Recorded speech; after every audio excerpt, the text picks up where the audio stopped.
My hobby is walking through places that time forgot. I find a strange sort of peace in the decay.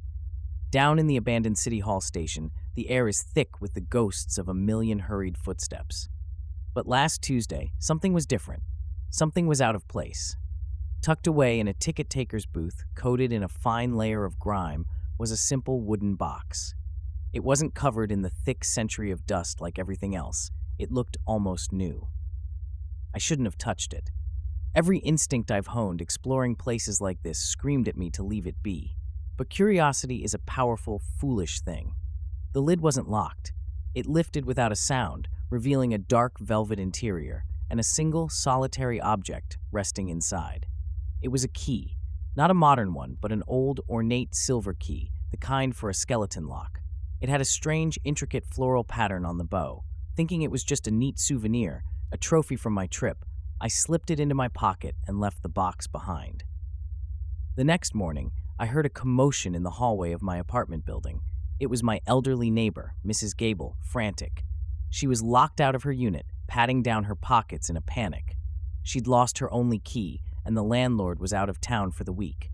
She described the key to me, her voice trembling with anxiety. An old silver one, she said, with a little flower design on it. My blood ran cold. I pulled the key from my pocket and, feigning surprise, asked if this was it. Her relief was immediate, but my dread was just beginning. It couldn't be a coincidence. The timing was too perfect, the key too specific. That night, I couldn't sleep. The image of that box in the darkness was burned into my mind. What else was inside it?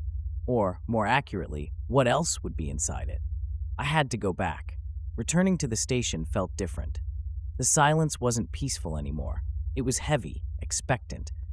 I crept back to the ticket booth, my heart pounding a frantic rhythm against my ribs. There it was. The box was sitting on the counter, exactly where I'd left it, lid closed tight. My hands were shaking so badly I could barely lift the lid.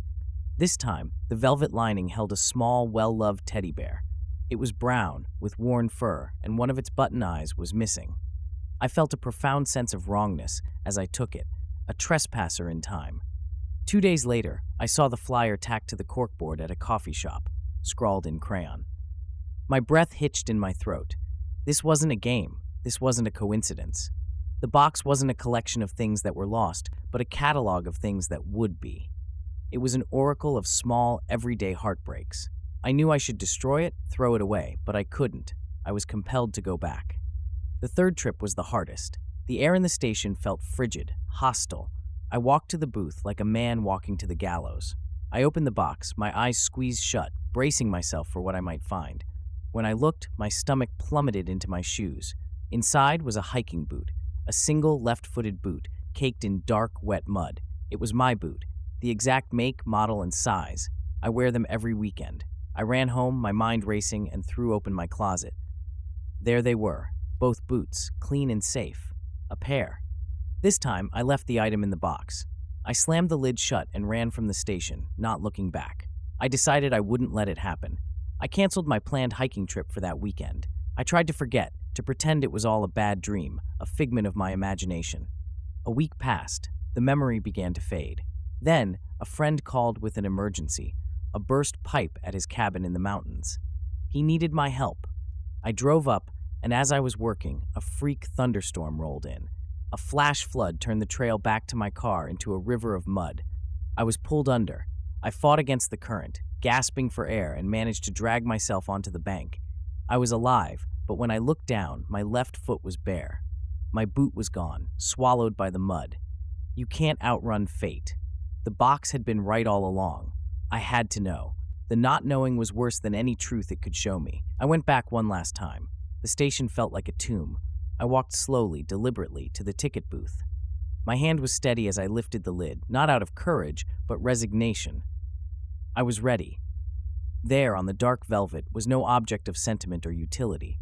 It was a small, plastic rectangle, laminated with my picture on it. My name, my address, my date of birth. It was my driver's license. I looked up from the box into the oppressive dark of the tunnel ahead.